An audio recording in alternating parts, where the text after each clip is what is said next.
Friends, ఇంగ్లీష్ని న్యాచురల్గా మాట్లాడడానికి అవసరమైన ఐటమ్స్లో మరొక ఐటమ్తో ఈ వీడియో తయారు చేయబడింది. మనలో చాలామంది గ్రామర్ నేర్చుకుంటారు.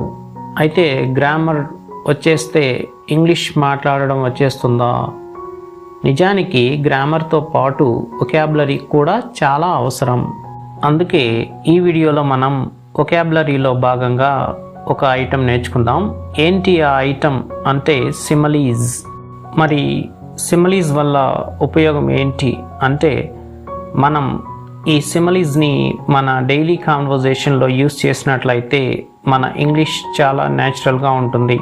సో ఈ వీడియోలో మనం కొన్ని సిమిలీస్ని, especially insects, birds, animals involve అయిన సిమిలీస్ని ప్రాక్టీస్ చేద్దాం. Speaking English naturally the same way that we speak our native language. ముందుగా మనం simile అంటే ఏంటో చూద్దాం. A word or phrase that compares something to something else using the words like or as. Like లేదా as అనే పదాలను ఉపయోగిస్తూ ఒక అంశాన్ని ఇంకొక అంశంతో కంపేర్ చేసేటువంటి వర్డ్ ఆర్ ఫ్రేజ్, దాన్ని మనం సిమిలీ అంటాము. సిమిలీస్ని యూస్ చేసినట్లయితే మన లాంగ్వేజ్ చాలా న్యాచురల్గా ఉంటుంది. సో ఇప్పుడు మనం కొన్ని సిమిలీస్ని ప్రాక్టీస్ చేద్దాం. Friends, first simile, as busy as a be.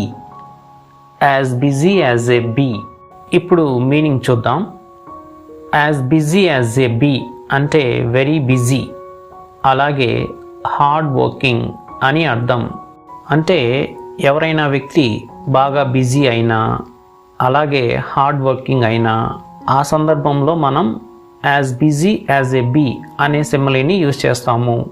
వాస్తవంగా హనీ బీ అనేది చాలా కష్టజీవి, ఎప్పుడు తేనె సేకరించడంలో బిజీగా ఉంటుంది.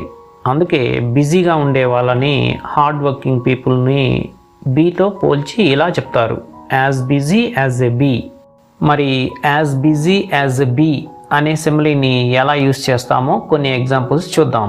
He was as busy as a bee all last week. అంటే అతను పోయిన వారం అంతా చాలా బిజీగా ఉన్నాడు. Second example, I am trying to complete my assignment by the weekend and am as busy as a be.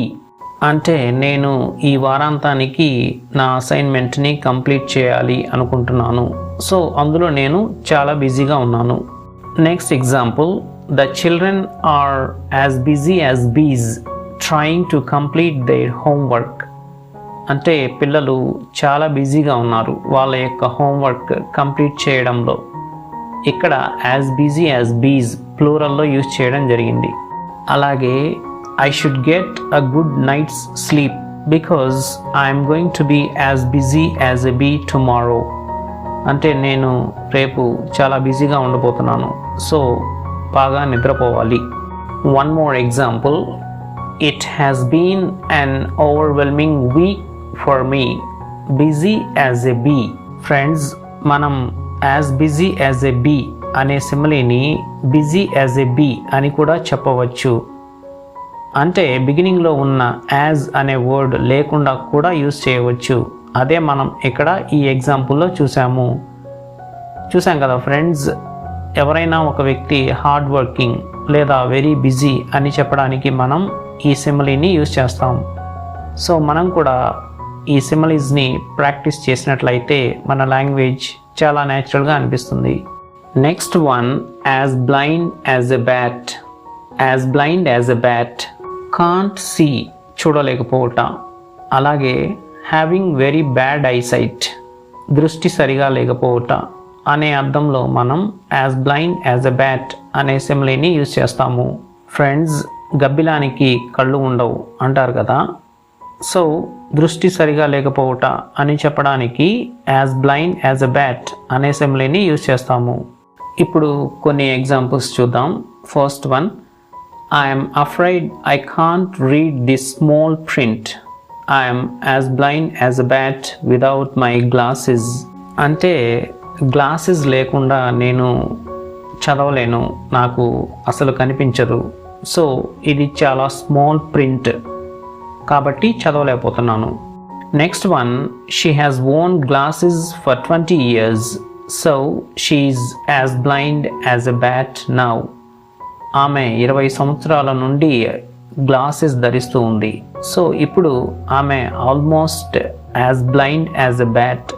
Next one, I am so blind as a bat that I couldn't see to find my glasses in the house after I misplaced them in the kitchen. నేను చాలా blind, ఎందుకంటే నా glasses లేవు. ఇల్లంతా వెతకాలంటే కష్టంగా ఉంది. నా గ్లాసెస్ని కిచెన్లో ఎక్కడో మిస్ప్లేస్ చేశాను, అంటే ఎక్కడో పెట్టి మర్చిపోయాను. సో గ్లాసెస్ లేకుండా నేను ఇప్పుడు ఏమీ చూడలేను. Next one, stop squinting like you are blind as a bat or you will get wrinkles around your eyes. అంటే స్క్వింటింగ్ అంటే మనం అంటుంటాం కదా, కళ్ళు చిట్లించి చూడటం అని. అలా చూడవద్దు. ఏంటి గుడ్డివాళ్ళలాగా కళ్ళు చిట్లించి చూస్తున్నావు? అలా చేసినట్లయితే కంటి చుట్టూ రింకిల్స్, ముడతలు వస్తాయి. సో అలా చూడవద్దు అని చెప్తున్నాం. సో ఫ్రెండ్స్, కనిపించకపోవుట, సరిగా చూడలేకపోవుట అనే అర్థం వచ్చే సందర్భంలో మనం ఇలా as blind as a bat అనే సిమిలీని యూజ్ చేస్తాము. అలాగే ఫ్రెండ్స్, ప్రతి సిమిలీలో బిగినింగ్లో ఉన్నటువంటి యాజ్ అనే వర్డ్ లేకుండా కూడా మనం యూజ్ చేయవచ్చు. అదే మనము ఈ ఎగ్జాంపుల్లో కూడా చూసాము. Next simile, as free as a bird. As free as a bird. Friends, ఎవరైనా వెరీ ఫ్రీగా ఉన్నారు, అలాగే completely free with no worries అని చెప్పడానికి మనం as free as a bird అనే సిమిలీని యూజ్ చేస్తాము. మరి as free as a bird అనే సిమిలీని ఎలా యూజ్ చేస్తామో కొన్ని ఎగ్జాంపుల్స్ చూద్దాం. First one, I'm not married, I don't even have a girlfriend, I'm as free as a bird. అంటే ఏంటి? నేను మ్యారీడ్ కాదు, నాకు గర్ల్ ఫ్రెండ్ కూడా లేదు, సో నేను చాలా ఫ్రీగా ఉన్నాను అని చెప్తున్నాడు. అంతే కదా న్యాచురల్గా. Next example, the convict escaped from jail and was as free as a bird for 2 days. ఆ నిందితుడు తప్పించుకున్నాడు జైలు నుండి.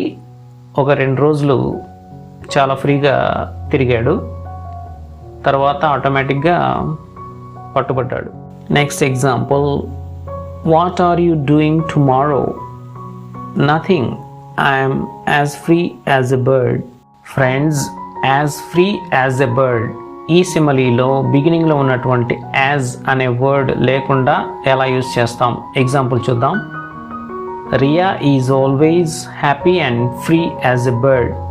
అంటే రియా ఎప్పుడు హ్యాపీగా ఉంటుంది, ఎటువంటి వరీస్ లేకుండా ఉంటుంది.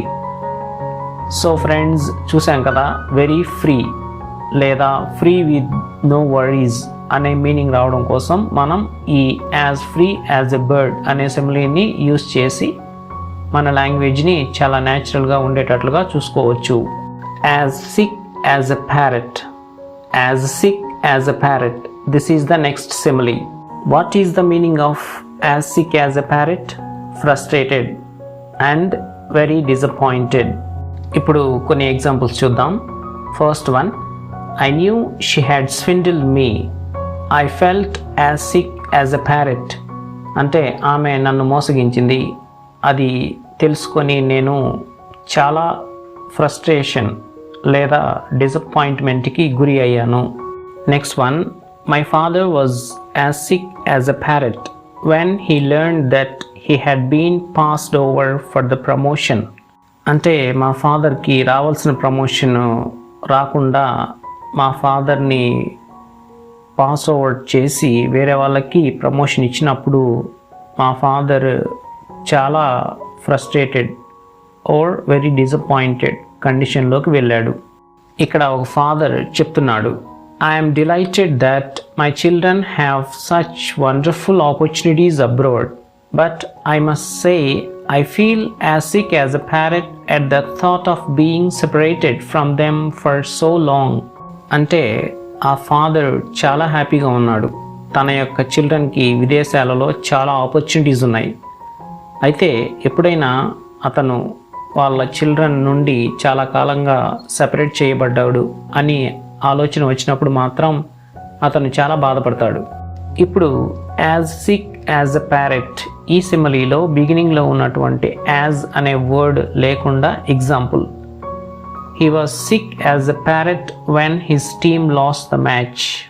సో మనము ఈ విధంగా ఎవరైనా ఫ్రస్ట్రేటెడ్ కండిషన్ లేదా వెరీ డిసప్పాయింటెడ్ కండిషన్లో ఉన్నారు అని చెప్పడానికి మనం as sick as a parrot అనే సిమిలీని యూజ్ చేస్తాము. Next simile as quiet as a mouse. As quiet as a mouse. Okay, very silent and very quiet or docile అనే అర్థం రావడం కోసం మనం as quiet as a mouse అనే సిమిలీని యూజ్ చేస్తాము. ఓకే, ఎగ్జాంపుల్ సెంటెన్సెస్ చూద్దాం. First one, she never says a thing. She's as quiet as a mouse అంటే ఆమె ఎప్పుడు సైలెంట్గా ఉంటుంది, ఏమీ మాట్లాడదు. Next one, I didn't hear you come in last night. You must have been as quiet as a mouse అంటే last night నువ్వు లోనికి రావడం నేను వినలేదు, నువ్వు ఖచ్చితంగా చాలా క్వైట్ అంటే ఎవరికి వినిపించనంత నిశ్శబ్దంగా ఎంటర్ అయి ఉంటావు. Next one, be as quiet as a mouse when you go upstairs. The baby is asleep in our bedroom. పైకి వెళ్ళినప్పుడు నిశ్శబ్దంగా ఉండు, ఎందుకంటే బేబీ నిద్రపోతూ ఉంది బెడ్రూమ్లో. Next one, Kavita has been as quiet as a mouse in class since everyone laughed when she said the wrong thing.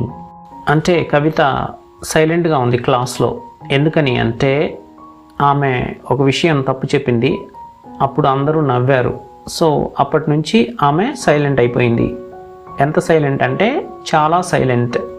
One more example, whenever my 5-year-old is quiet as a mouse, I know he is doing something he shouldn't be doing. అంటే మా 5-year-old sun ఎప్పుడైనా చాలా సైలెంట్గా ఉన్నాడు అంటే నాకు అర్థమైపోతుంది ఏమని, అతను చేయకూడని పని ఏదో చేస్తూ ఉన్నాడు అని. So friends, very silent or quiet or docile అనే మీనింగ్ రావడం కోసం మనం as quiet as a mouse అనే సిమిలీని యూజ్ చేస్తాము. Next simile as slippery as an eel. As slippery as an eel. Change attitude, త్వరగా ఆలోచన విధానం మార్చుకోవడం. అలాగే ఎస్కేప్ కంట్రోల్, సులభంగా తప్పించుకొనుట అనే అర్థంలో మనం as slippery as an eel అనే సిమిలీని యూజ్ చేస్తాము. మనందరికీ తెలుసు ఈల్ అనేది స్నేక్ లాగా ఉండే ఒక ఫిష్. ఓకే, ఇప్పుడు ఎగ్జాంపుల్స్ చూద్దాం. First one, beware of that peddler for he's as slippery as an eel. అంటే ఆ పెడ్లర్తో చాలా జాగ్రత్తగా ఉండాలి, అతను చాలా స్లిపరీ అంటే ఈజీగా ఎస్కేప్ అవుతాడు. Next one, she is as slippery as an eel. You will never get a direct answer from her. అంటే నువ్వు ఎప్పటికీ ఆమె నుంచి డైరెక్ట్ ఆన్సర్ పొందలేవు, ఆమె చాలా ఈజీగా తప్పించుకుంటుంది. అలాగే next one, I advise you not to do business with him. He's as slippery as an eel. అంటే ఏంటి, అతనితో బిజినెస్ చెయ్యొద్దు, అతను చాలా ఈజీగా తప్పించుకుంటాడు లేదా తన యొక్క యాటిట్యూడ్ని మార్చుకుంటాడు. సో అతనితో కేర్ఫుల్గా ఉండాలి. Next one, the notorious criminal has proven to be as slippery as an eel, eluding capture once again. అంటే ఆ పేరు మోసిన క్రిమినల్ మళ్ళీ తప్పించుకున్నాడు, అంటే బందీగా ఉన్నవాడు తప్పించుకొని వాడు ఈజీగా తప్పించుకుంటాడు అనే విషయాన్ని మళ్ళీ ప్రూవ్ చేసుకున్నాడు. Friends, next simile as sly as a fox. As sly as a fox. మనందరికీ తెలుసు, ఎవరైనా ఒక వ్యక్తి జిత్తుల మారి లేదా మోసగాడు అని చెప్పాలంటే ఎవరితో పోలుస్తాం? ఎస్, వారిని నక్కతో పోలుస్తాం కదా. సో దానికి సంబంధించినటువంటి simile as sly as a fox meaning ఏంటి? వెరీ స్లై ఓర్ కన్నింగ్, చాలా మోసపూరితమైన. ఇక్కడ ఇంకొక అర్థం ఏంటి అంటే స్మార్ట్ అండ్ క్లవర్, అంటే బాగా తెలివైన. ఓకే, ఎగ్జాంపుల్స్ చూద్దాం. First one, I wouldn't trust her, she's as sly as a fox or she's as cunning as a fox. అంటే నేను ఆమెను నమ్మను, ఆమె చాలా కన్నింగ్. మనము స్లై లేదా కన్నింగ్ ఏదైనా వర్డ్ని యూజ్ చేయవచ్చు. Next example, Rahul is as sly as a fox, you have got to watch him. లేదా Rahul is as cunning as a fox, అంటే రాహుల్ చాలా మోసగాడు లేదా జిత్తులమారి. You have got to watch him అంటే అతన్ని నువ్వు కేర్ఫుల్గా గమనించాలి. One more example, he's as sly as a fox or he's as cunning as a fox. Don't trust him. He'll find a way of getting what he wants. అంటే అతనిని నమ్మవద్దు, అతను చాలా మోసగాడు, అతను తను అనుకున్నది సాధించడం కోసం ఏదో ఒక విధంగా ట్రై చేస్తాడు. Next simile, as strong as an aux. As strong as an aux. Friends, ఎవరైనా బాగా బలంగా ఉన్నారు అంటే వారిని ఎవరితో పోలుస్తాం? ఆక్స్తో కదా. సో ఎక్స్ట్రీమ్లీ స్ట్రాంగ్ అని చెప్పే సందర్భంలో as strong as an ox అనే సిమిలీని యూజ్ చేస్తాము. ఎగ్జాంపుల్ సెంటెన్సెస్ చూద్దాం. First one, my father is a big man and as strong as an ox. అంటే మా ఫాదర్ చాలా బిగ్ మ్యాన్ మరియు చాలా స్ట్రాంగ్గా ఉంటాడు. ఎంత స్ట్రాంగ్ అంటే as strong as an aux. Next one, you should get Sam to help you move all this furniture. He is as strong as an ox. అంటే నువ్వు శామ్ని హెల్ప్గా తీసుకోవాలి ఈ ఫర్నిచర్ని మూవ్ చేయడానికి, ఎందుకంటే అతను చాలా strong. Next one, the young athlete looked as strong as an ox. అంటే ఆ యంగ్ అథ్లీట్ చాలా స్ట్రాంగ్గా కనిపించాడు. One more example, if you go to the gym every day you too will be as strong as an ox. Everyday నువ్వు జిమ్కి వెళ్ళినట్లయితే నువ్వు కూడా చాలా స్ట్రాంగ్గా తయారవుతావు. ఓకే ఫ్రెండ్స్, మనం ఇప్పటి వరకు కొన్ని సిమిలీస్ని ప్రాక్టీస్ చేశాం కదా. ఈ అన్ని సిమిలీస్లో ఇన్సెక్ట్స్, బర్డ్స్, యానిమల్స్ వీటిని యూజ్ చేయడం జరిగింది. సో మనము అందుకే బిగినింగ్ ఆఫ్ ద వీడియోలో ఏం చెప్పుకున్నాము? Similes, insects, birds, animals involve అయినటువంటి సిమిలీస్ని ప్రాక్టీస్ చేస్తున్నాము అని చెప్పుకున్నాం కదా. అంటే మనం ఇక్కడ కంపారిజన్ వేటితో చేస్తున్నాము అంటే ఈ యానిమల్స్, బర్డ్స్, ఇన్సెక్ట్స్తో చేస్తున్నాం. అయితే ఈ సిమిలీస్ యొక్క ఇంపార్టెన్స్ ఏంటి అంటే మనము మాట్లాడేటప్పుడు, అంటే ఇంగ్లీష్లో మాట్లాడేటప్పుడు మన ఇంగ్లీష్ న్యాచురల్గా ఉండాలి అంటే ఇటువంటి సిమిలీస్ని యూజ్ చేయాల్సి ఉంటుంది. సో మనం ఇంతవరకు కొన్ని చూసాము, ఇంకా చాలా ఉంటాయి ఇంగ్లీష్లో. అయితే మనం గ్రాడ్యువల్గా నేర్చుకుంటూ వాటిని మనము మన డైలీ కాన్వర్జేషన్లో ఒక భాగంగా చేసుకున్నట్లయితే మన ఇంగ్లీష్ లాంగ్వేజ్ చాలా న్యాచురల్గా అనిపిస్తుంది. సో ఫ్రెండ్స్, వీటిని యూజ్ చేయడం ప్రాక్టీస్ చేయండి. ఇంకా ఇటువంటి సిమిలీస్ ఏమేమి ఉన్నాయో మీరు గ్యాదర్ చేసినట్లయితే అవి మనకి చాలా యూస్ఫుల్గా ఉంటాయి కాన్వర్జేషన్స్లో. ఇంకొకసారి మనము ఇంకొక వీడియోలో మరికొన్ని సిమిలీస్ని ప్రాక్టీస్ చేద్దాం.